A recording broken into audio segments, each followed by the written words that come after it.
రూ. 300 సన్ఫ్లవర్ గింజలు ఉంటే రూ. 150 సన్ఫ్లవర్ సీడ్స్. కనీసం 2 నుంచి 3 కిలోల గింజలు ఉంటే కానీ 1 కిలో ఆయిల్ రాదు. మరి వాడు ఎలా రేట్లు ఎలా వర్కౌట్ అవుతాయి? ఇది కుంభకోణం. అది తీసుకున్న అందరికీ కూడా, ఆయిల్ తీసుకున్న వాళ్ళందరికీ కూడా అవుతుంది. రెండోది ఏంటంటే ఆహారపు అలవాట్లు వచ్చిన విపరీతమైన మార్పు అమ్మ. ఇప్పుడు గుండెపోట్లు ఎందుకు పెరుగుతున్నాయి అంటే చాలామంది అబ్జర్వ్ చేసినట్టు వ్యాక్సిన్ ఒకటే కాదు, కొన్ని కొత్త పాయింట్లు కూడా ఉన్నాయి. మనం గతం కంటే ఇప్పుడు ఫ్రిడ్జ్ వాడకం పెరిగింది. బయట నుంచి తెప్పిస్తున్నారు, నువ్వు గమనిస్తున్నావు, బయట నుంచి తెప్పిస్తున్నారు, హోటల్ నుంచి. వాళ్ళ జొమాటో, స్విగ్గీ అని 2 అడుగుపెట్టిన తర్వాత ఆరోగ్య రంగం మొత్తం నాశనం అయిపోయింది. వాళ్ళు ఏం చేస్తున్నారంటే, ఒకప్పుడు మనం అర్ధరాత్రి 12ంటికి ఆకలిస్తుందంటే బయటకు వెళ్ళటానికి ఏమి లేక నోరు మూసుకుని ఏదో నీళ్ళు మంచి లేక పడుకునేవాళ్ళం గతి లేక. ఇవాళ నీకు 2ంటికి ఆకలిని వేడి బిర్యానీ అప్పుడే తయారైంది, రెడీ. 4 బిర్యానీ, అర్ధరాత్రి 12 బిర్యానీ, ఎనీ టైం ఫుడ్ వచ్చేస్తుంది. దాంతో ఎనీ టైం నిమిషాల మీద ఇంటికి తీసుకురాగలిగే వ్యవస్థ వచ్చింది. వాడు ఇచ్చేవాడు ఉంటాడు. ఫర్ ఎగ్జాంపుల్ వాడు వ్యాపారం చేస్తున్నాడు, వాడేందుకు మన కోసం ఆ రోజు తెచ్చిన కోడిని పెంచి పెడతాడు? ఆడు 10 కిలోలు తెచ్చి హోల్సేల్లో తెచ్చి దాన్ని పెట్టి ఆ డీప్ ఫ్రీజ్లో పడేస్తాడు. దాన్ని కోటింగ్గా తీసిన తర్వాత వెనిగర్లో పెట్టి కడిగి మళ్ళీ డీప్లో పడేస్తాడు. దాన్ని తీసి వేడి చేసి ఇచ్చినాక అది ఎంత హాని చేస్తుంది? ఇక్కడ సమస్య ఏమైందంటే, ఒక అత్యంత పెద్ద పొరపాటు క్యాన్సర్, గుండె జబ్బులు దారితీస్తుంది. ఇది చాలామంది గమనించాలి. ఎప్పుడైతే మనం ఒక దాన్ని ఫ్రిడ్జ్లోంచి తీసి డైరెక్ట్ విపరీతమైన హీట్లో వేడి చేసాము, ఈ హోటల్లో చేసేదంతా ఏం చేస్తారంటే మనకులాగా నువ్వు నేను ఇంటి దగ్గర పెట్టినట్టు పొయ్యి లేదా సన్న సెగ పెట్టి సిమ్ముల్లో పెట్టి ఉండవు. అసలు ఆ మంటే దాన్ని దాటి చూసేవారు ఇలా ఎగరేస్తూ ఉంటారు. ఫ్రైడ్ రైస్ కానీ అని చెప్తే ఎంత సెగ ఉంటుంది? అంత సెగలో నువ్వు ఆ పొయ్యిల మీద నువ్వు అలా వండితే ఏమవుతుంది? ప్రాపర్టీస్ అన్ని చచ్చిపోతాయి. అంటే ఆయిల్ మంచిది కాదు, మంట మంచిది కాదు, డీప్ ఫ్రిడ్జ్ నుంచి తీసి డైరెక్ట్ హీట్ చేసే విధానం మంచిది కాదు, ఆ పెద్ద బాండీలు మంచి కాదు, అది కూడా సంథింగ్ ఏదో అల్యూమినియం అలాంటివి. ఇంకో ప్రమాదం గమనించలేదమ్మా, ఈ అయోడిన్ పేరు చెప్పి కెమికల్ ఎప్పుడైతే ప్రవేశం చేసిందో అప్పటి నుంచి గుండెపోటు బీపీలు పెరిగింది. యాక్చువల్గా బీపీలు పెరిగింది. ఇది ప్రపంచవ్యాప్తంగా ఉంది. అందుకే తీవ్రంగా వ్యతిరేకించి ఏం చేస్తారంటే, అప్పట్లో మా బోటాడం ఇలాంటి వెరిఫై చేసుకోకుండా ఇస్తారు ఇంటర్ని విపరీతంగా ఫైట్ చేసాం. అంటే నిజానికి వ్యాక్సిన్ అనేది ఒక పెద్ద ఫెయిల్యూర్ ఆస్పెక్ట్ అన్నది. దాని మీద 1800 సంవత్సరాల నుంచి కూడా దాని మీద విపరీతం దాడి జరుగుతుంది. కానీ అలోపతి ప్రపంచం కావాల్సినది కాదు. వ్యాక్సిన్ల మూలం నిజానికి ఏ వైరస్ పోలియో దగ్గర నుంచి చేసుకుంటే ఏ వైరస్కైనా ఒక టైం ఉంటుంది, ఆ టైంలో విజృంభిస్తుంది, ఆ తర్వాత దాని అంతటా చచ్చిపోతుంది. ఇది ఏ ప్రపంచంలో ఏ వైరస్ని కూడా ఇవి అనచలేదు. కాకపోతే ఆటంతరే చచ్చిపోయినాక ఆ శవాల పక్కన నుంచి తర్వాత వ్యాక్సిన్ వాడేసి మేమేం చేసామని మీడియాలో గోబెల్స్ ప్రచారం చేయించారు. ప్రతిదీ అంతే. అట్లనే మొన్న కరోనా కొట్టిన విధ్వంసం మిగతా కనీసం ట్రయల్ వేశారు. కొంత first trial, second trial, human trial అని. మొన్న కొట్టింది ట్రయల్తో కూడా పని లేదు, అసలు థర్డ్ ట్రయల్ హ్యూమన్ మీద కూడా లేదు. జస్ట్ ఒక థియరీ వేసేటివే, పర్మిషనల్ టెంపరీ తెచ్చుకుంటాం, కుమ్మేయటం, మందు కనిపెట్టడానికి ఎవరో చూడలేదు, వ్యాక్సిన్స్ వేశారు. దీనివల్ల ఏమిటంటే వ్యాక్సిన్లు అసలు హార్ట్కు సంబంధించి రక్తనాళాలని ఒక రకంగా చెప్పాలంటే గిడసబారి పెట్టేట్టు చేసినాయమ్మ. అలా చేయటం, రక్తనాళాలు ఎక్కువ పుడుకులు వచ్చేదాన్ని గతంలో ఒక ప్లేక్ ఏర్పడాలంటే 12 నుంచి 20 సంవత్సరాలు పడుతుందమ్మ. ఒక ప్లేక్ ఇవాళ నీ దగ్గర పెద్దదై చిన్నదిగా ఏర్పడే ఒక రేణువులాగా అది పెద్దదై ఆ రక్తనాళాలని పూర్తిగా కవర్ చేసి అది రప్చర్ అయ్యి అది పగిలిన తర్వాత అది అక్కడ లోకల్ గాయం ఏర్పడి ఆ ఇన్ఫ్లమేషన్ వచ్చి తద్వారా గుండెకి రక్తం దాని ద్వారా ఆక్సిజన్ అందకుండా అప్పుడు హార్ట్ ఫెయిల్యూర్ స్టేజ్ వెళ్ళడానికి 12ని కనీసం హీనపక్షం 12 వేసుకుంటే 25 ఏళ్ళు. ఇప్పుడు అసలు సంవత్సరంలో కథంతా ప్లేట్ తిరిగిపోయింది.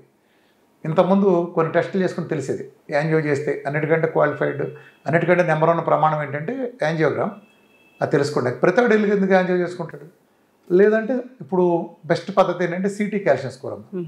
సిటీ కాల్షియం స్కోరు ఇప్పుడు బాగా ప్రాచుర్యంలోకి వచ్చింది. ఒకప్పుడు తక్కువ ఉన్నా అంటే మన రక్తనాళాల్లో కాల్షియం స్కోరు ఎంత ఉందని చెప్తుంది. నిజానికి కొలెస్ట్రాల్ ఇదంతా చెవులో పూలు. కొలెస్ట్రాల్ మనం గుండె జబ్బులు భూమి పుట్టినాక ఒక్కడు కూడా రాలి. ఇది గ్యాస్.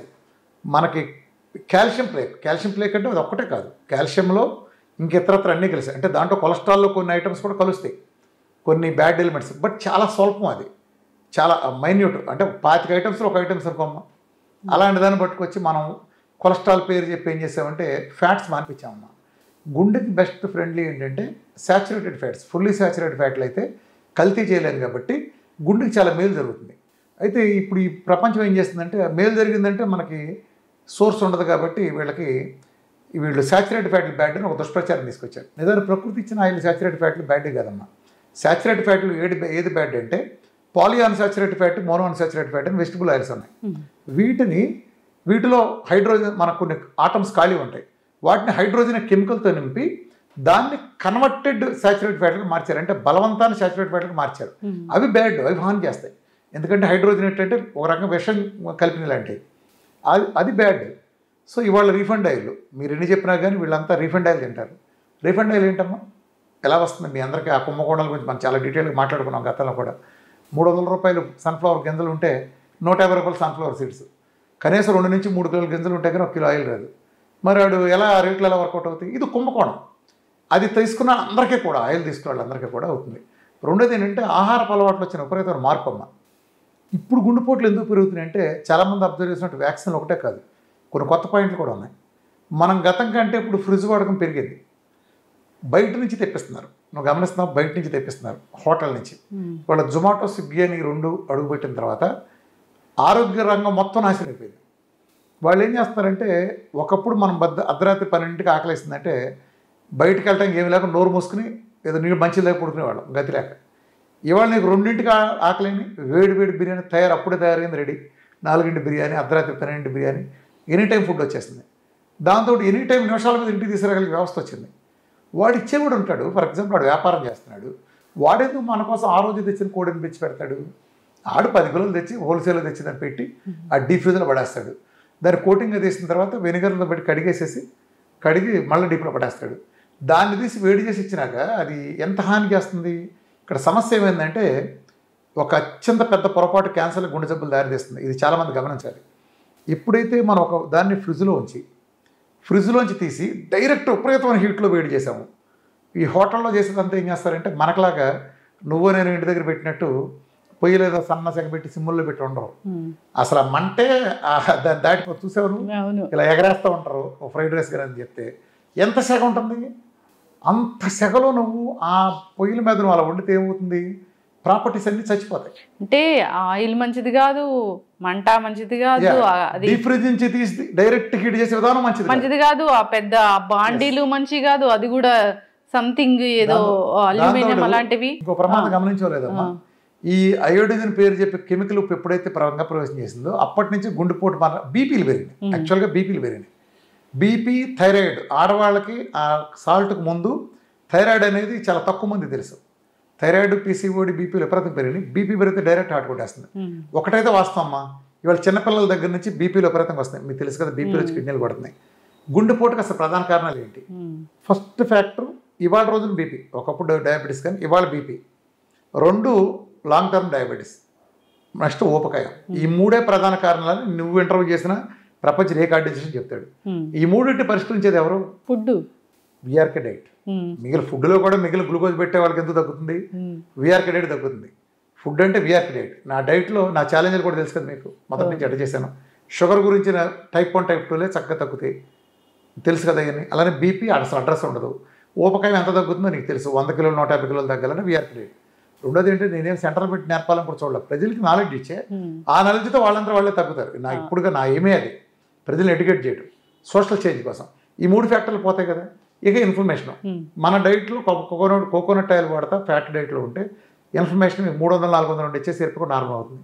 జనరల్గా ఈ హార్ట్ అటాకులు రాకూడదు, హెల్దీ లైఫ్ స్టైల్ ఉండాలి అంటే ఏం చేయాలి? అసలు ఆహారంలో ఏం ఉండాలి, ఏం ఉండకూడదు? ఫుల్లీ సాచురేటెడ్ ఫ్యాట్ బాగా తీసుకోవాలి.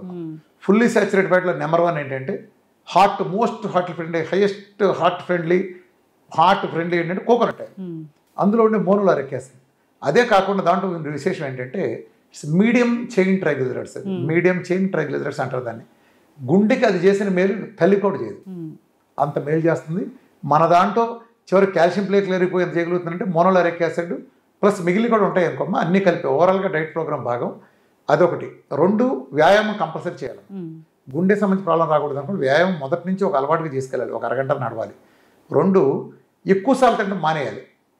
సమాజంలో ఎక్కువ సార్లు తినడం చెత్త ఒకటి ఉంది, ఆ చెత్త కాదు, మీరు బాగా గ్యాప్ మనిషి కుదరదు, అది పరమ చెత్త. అది ఎవరన్నా కనుక చెప్తే వాళ్ళు పెద్ద మోసగాళ్ళు, దాంతో బిఎంఆర్ పడిపోతుంది, సమస్త జబ్బులకి గురవుతారు. ప్రపంచాన్ని నాశనం చేసింది అదే, కొద్దిగా తింటమే. అర్థమైందమ్మా? నువ్వు ఆకలి వేయాలి. ఇప్పుడు నీ మిషన్ ఎప్పుడు ఆడిస్తావా? నీకు కార్ టీవీఎస్, నీకు ఒక బైక్ ఉంది, 300 రోజులు తిరుగుతాడు, బైక్ ఏమవుతుంది? బైక్ రెస్ట్ ఇవ్వు, నీ ఆర్గన్స్ కూడా రెస్ట్ ఇవ్వాలి కదా. ఇవ్వాలంటే గ్యాప్ ఇచ్చినప్పుడే నీ శరీరం దాంట్లో స్టోర్డ్ ఫ్యాట్ని అంతా కరిగించుకోగలుగుతుంది, ఆ స్టోర్డ్ ఎనర్జీ వాడుకుంటుంది. ఉపవాసమే ప్రపంచంలోకి బెస్ట్ ఆహారం. ఇప్పుడు ముస్లిమ్స్కి రంజాన్ అయినా, హిందువులకి ఏకాదశులు ద్వాదశులు ఇట్లాంటివి చెప్తారు కదా, శివరాత్రులు ఉపవాసం అయినా, ఇదంతా సైన్స్. ఉపవాసం ఉంటే బాడీ మొత్తం క్లీన్ అయిపోతుంది. అంటే లోపల నీకు ఉన్నవన్నీ చేసి బాడీకి ఒక రెస్ట్ వస్తుంది, ఆర్గాన్స్ అన్నిటికీ బాడీ మొత్తం క్లీన్ చేసుకుని డిటాక్సిఫికేషన్ ప్రాసెస్ ఉపవాసం అంటే. సో అది ఉపవాసాలు ఎక్కువ ఉండాలి, ఫ్యాట్ ఎక్కువ, నెయ్యి బాగా వేసుకోవాలి. కొబ్బరి నూనెతో వంట చేసుకున్నాడికి గుండె జబ్బు అనే ఛాన్స్ చాలా తక్కువ. బాగా బరువు ఉండేవాళ్ళు వాకింగ్ చేయకూడదు, వాళ్ళు వల్ల సైక్లింగ్ కానీ, యోగా కానీ, స్విమ్మింగ్ కానీ. అంటే బాగా లాగుంటుంది ఒక అమ్మాయి 100 కిలోలు, పొట్టిగా 5 అడుగులు ఉంటుంది. ఆ అమ్మాయి ఏం వాకింగ్ చేసి ఒళ్ళు తగ్గించుకుంటుంది, ఏం మోకాళ్ళు వెళ్ళిపోతుంది. అట్లా చేయకూడదు.